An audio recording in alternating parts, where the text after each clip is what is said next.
नमस्कार मित्रांनो, तुमचं स्वागत आहे आपल्या आर्थिक गुरुकुल चॅनलवर. तर आज ह्या व्हिडिओमध्ये आपण जाणून घेणार आहोत सर्वात लोकप्रिय ट्रेडिंगचा प्रकार स्विंग ट्रेडिंग. तर आपण बघू स्विंग ट्रेडिंग म्हणजे काय? स्विंग ट्रेडिंग किती प्रॉफिटेबल आहे? स्विंग ट्रेडिंगसाठी बेस्ट स्टॉक्स कसे निवडायचे? स्विंग ट्रेडिंगसाठी बेस्ट स्ट्रॅटेजी कोणत्या? व तसेच स्विंग ट्रेडिंगचे फायदे कोणते?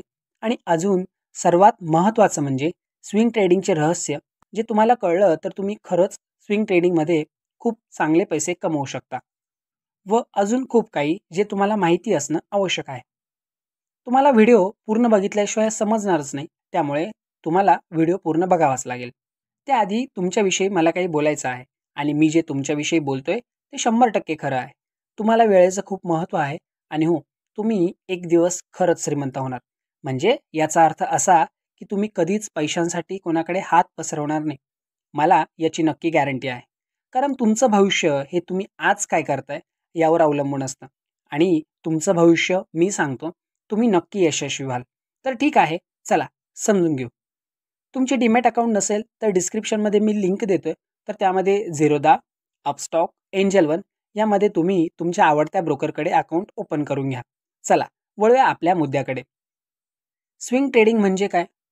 स्विंग ह्या शब्दाचा अर्थ आपण समजून घेऊ, मग पुढे जाऊ. स्विंग म्हणजे झोका. कधी पुढे मागे, कधी जास्त जोरात दिला तर तो वरती खाली, तो असा झुलतो. तसाच इथं सुद्धा आहे. स्विंग ट्रेडिंग ही शॉर्ट टर्म ट्रेडिंग स्ट्रॅटेजी आहे. इंट्राडे आणि पोझिशनल ट्रेडिंगच्या मध्ये असणारी ट्रेडिंग स्ट्रॅटेजी म्हणजेच स्विंग ट्रेडिंग. 3 दिवसापासून तर काही आठवड्यापर्यंत ही ट्रेडिंग केली जाते. तसेच सर्वात महत्त्वाची गोष्ट आहे ट्रेंड, जे तुम्हाला माहिती असायलाच हवे. हां, खूप महत्त्वाचा पॉईंट मी तुम्हाला सांगतोय, लक्षात घ्या. शेअर बाजारात 3 प्रकारचे ट्रेंड असतात: अप ट्रेंड, डाऊन ट्रेंड आणि साईडवेज ट्रेंड. तर अप ट्रेंड म्हणजे वरती जाणारं, डाऊन ट्रेंड म्हणजे खाली येणारं आणि साईडवेज म्हणजे एका रेंजमध्ये ट्रेड करणारं. फक्त तुम्हाला मार्केटमध्ये ट्रेंड जरी कळले तरी खूप मदत होईल. ही ट्रेडिंग स्ट्रॅटेजी खूप बेस्ट आहे आणि हो, त्या इंट्राडेपेक्षा याचा विनिंग रेट सुद्धा खूप चांगला आहे. मोस्टली ज्यांच्याकडे वेळ नसतो कंटिन्यू स्क्रीन बघण्यासाठी, त्यांच्यासाठी बेस्ट आहे.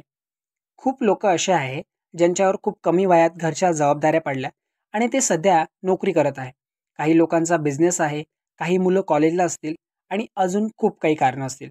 त्यांनाही वाटतं आपण थोडीशी स्टॉक मार्केटमधून साईड इन्कम बनवावी. त्यांच्यासाठी खरंच खूप बेस्ट आहे. आता आपण समजून घेतलं स्विंग ट्रेडिंगबद्दल. आता आपण बघू स्विंग ट्रेडिंग किती प्रॉफिटेबल आहे. तर स्विंग ट्रेडिंग ही खरंच खूप बेस्ट आहे. त्यामध्ये तुम्हाला खूप कमी दिवसात 7% पासून तर 20% पर्यंत रिटर्न्स भेटू शकतात. तुम्हाला माहिती का, एखादी उंच इमारत इतकी भारी का असते? कारण ती पूर्ण प्लॅनने बनवली जाते आणि प्लॅन हा इमारत तयार व्हायच्या अगोदर बनवला जातो. हाच नियम प्रत्येक ठिकाणी लागू होतो. कोणतीही गोष्ट प्रॉपर तेव्हाच होते जेव्हा ती पूर्ण प्लॅनने बनवली जाते. माझा सांगण्याचा उद्देश एवढाच आहे की आपण ट्रेड घेताना प्रॉपर प्लॅन करून ट्रेड घ्या.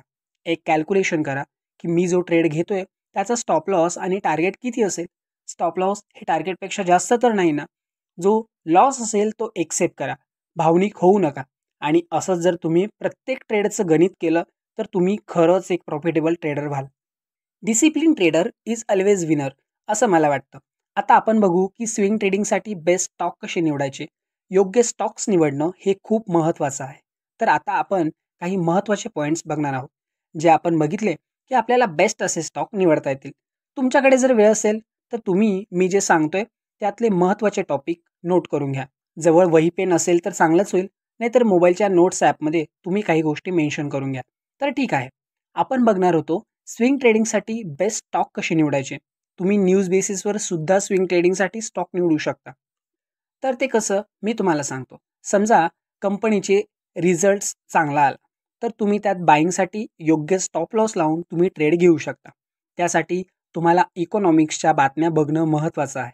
तर आता हे सांगितलं न्यूज बेसिसवर. आता सांगतो मेन रूल. बघा, फर्स्ट आहे व्हॉलेटिलिटी. आपण जो स्टॉक निवडणार आहे त्या स्टॉक्समध्ये व्हॉलेटिलिटी असायलाच हवी. व्हॉलेटिलिटी म्हणजे अस्थिरता, ज्याला आपण जास्त चढ उतार असं म्हणतो. सेकंड आहे लिक्विडिटी. स्टॉक्समध्ये लिक्विडिटी असायलाच हवी. म्हणजेच स्टॉक्समध्ये व्हॉल्यूम जास्त असायलाच हवा. तो स्टॉक तुम्ही खूप सहज घेऊ किंवा विकू शकता. बाय अँड सेल आपण ज्याला म्हणतो. मग आता यामध्ये येतील लार्ज कॅप स्टॉक्स किंवा मिड कॅप स्टॉक्स. पण हो, यामध्ये तुम्ही स्मॉल कॅप स्टॉक्सला गृहीत धरू नका, कारण ते स्टॉक्स खूप रिस्की असतात. आता आपण बघितलं की स्टॉक्समध्ये व्हॉलेटिलिटी आणि लिक्विडिटी असायलाच हवी. असे स्टॉक्स आपण शोधायचे. मग तुम्ही Googleवर सर्च करू शकता किंवा खूप सारे स्क्रीनर्स अवेलेबल आहेत, त्यांचा तुम्ही वापर करू शकता.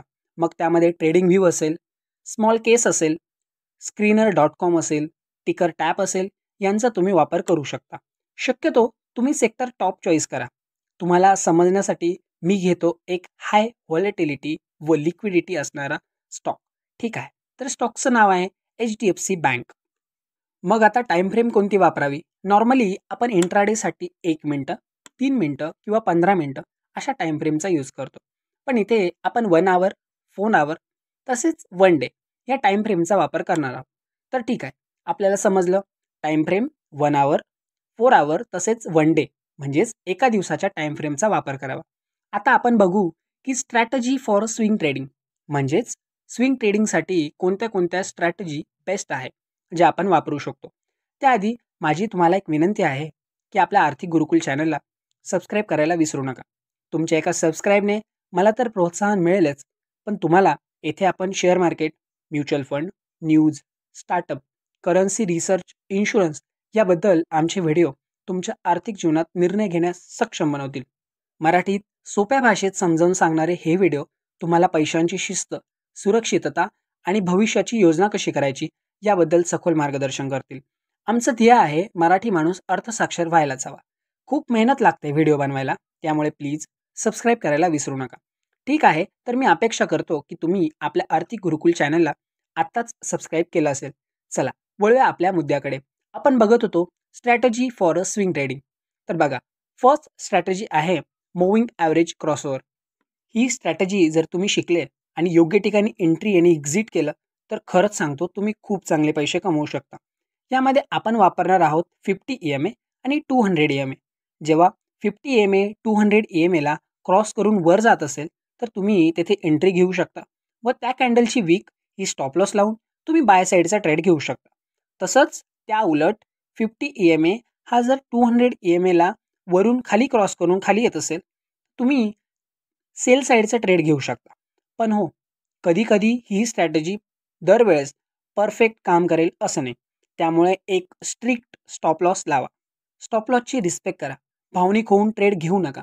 ठीक आहे, आता आपण बघितली मूव्हिंग ॲव्हरेज क्रॉसओव्हर स्ट्रॅटजी. आता बघू second strategy, support and resistance. Support म्हणजे ती जागा जिथे स्टॉक खूप वेळा जाऊन सुद्धा खाली जात नाही, म्हणजेच स्टॉक तिथून बाउन्स बॅक होतो. मी तुम्हाला एक इमेज दाखवतो, म्हणजे तुमच्या अजून चांगल्या प्रकारे लक्षात येईल नक्की सपोर्ट म्हणजे काय असतं. हा आहे HDFCचा चार्ट. आपल्याला इथं क्लिअर दिसतंय की 1610 ते 1590 हा HDFCचा स्ट्रॉंग सपोर्ट झोन आहे आणि स्टॉक हा इथून खूप वेळा परत वरती गेलाय. अशा प्रकारे तुम्हाला हे स्ट्रक्चर सगळ्याच स्टॉक्समध्ये पाहायला मिळेल. आता आपल्याला कळलं सपोर्ट कसा ओळखायचा, सपोर्ट म्हणजे काय असतं. आता आपण बघू रेझिस्टन्स काय असतं. रेझिस्टन्स म्हणजे विरोध. रेझिस्टन्स म्हणजे स्टॉकची ती जागा जिथून स्टॉक वरती जातच नाही. बघा, परत मी HDFCचा चार्ट मी तुम्हाला दाखवतो. यात मगाशी आपण सपोर्ट ड्रॉ केला होता, आता आपण ड्रॉ करणार आहोत रेझिस्टन्स. हे बघा, 1700 ते 1720 हा रेझिस्टन्स झोन आहे. आता तुमच्या खूप सहज लक्षात आला असेल की सपोर्ट आणि रेझिस्टन्स म्हणजे काय असतं, तो ड्रॉ कसा करायचा हे आपण बघितलं. आता आपण स्ट्रॅटेजीविषयी बोललो. 2 स्ट्रॅटेजी बघितल्या, एक मूव्हिंग ॲव्हरेज क्रॉसओव्हर आणि दुसरं सपोर्ट रेझिस्टन्स. तसेच आता आपण काही चार्ट पॅटर्नबद्दल बघणार आहोत, जे की महत्त्वाचे आहे. आता मी फक्त इमेज दाखवतो चार्ट पॅटर्नचे, जास्त काही यात डीप जाणार नाही, कारण व्हिडिओ कदाचित जास्त वेळाचा होईल आणि ते तुम्हाला आवडणार नाही. त्यामुळे मी फक्त 2 चार्ट पॅटर्नचे इमेजेस दाखवतो आणि तुम्हाला वाटतच असेल की तुम्हाला एखाद्या स्ट्रॅटेजीबद्दल किंवा चार्ट पॅटर्नबद्दल डीपली माहिती हवी, तर मी लवकरच व्हिडिओ घेऊन येईल. फक्त तुम्ही मला कमेंट करून नक्की सांगा. हे बघा, काही महत्त्वाचे chart pattern, bullish chart pattern आणि bearish chart pattern. Bullish chart पॅटर्नमध्ये falling wedge, symmetrical triangle, head and shoulder, cup and handle, ascending triangle, bullish rectangle असे काही बुलिश चार्ट पॅटर्न असतात. आता दाखवतो bearish chart pattern. Rising wedge, inverted flag, head and shoulder, bearish rectangle, descending triangle आणि symmetrical triangle हे झाले bearish chart pattern. तर ठीक आहे, स्विंग ट्रेडिंगमध्ये technical analysis, price action, risk management ह्या सगळ्या गोष्टी खूप महत्त्वाच्या आहेत आणि एकदा आपण या सगळ्या गोष्टी समजावून घेतल्या, की आपण चांगले रिटर्न्स कमवू शकतो. खूप मेहनत लागते व्हिडिओ बनवायला, त्यामुळे प्लीज सबस्क्राईब करायला विसरू नका. ठीक आहे, तर मी अपेक्षा करतो, की तुम्हाला मी सांगितलेली सगळी माहिती तुम्हाला कळाली असेल. तरी पण तुमचे काही प्रश्न असतील, तर तुम्ही मला कमेंट बॉक्समध्ये नक्की विचारा. मी तुमच्या प्रश्नाची उत्तरं देण्याचा नक्की प्रयत्न करेल. पण हो, मी अपेक्षा करतो की तुम्ही आपल्या आर्थिक गुरुकुल चॅनलला आत्ता सबस्क्राईब केलं असेल. धन्यवाद. भेटूया पुढच्या यापेक्षा सुद्धा जास्त इन्फॉर्मेटिव्ह व्हिडिओमध्ये.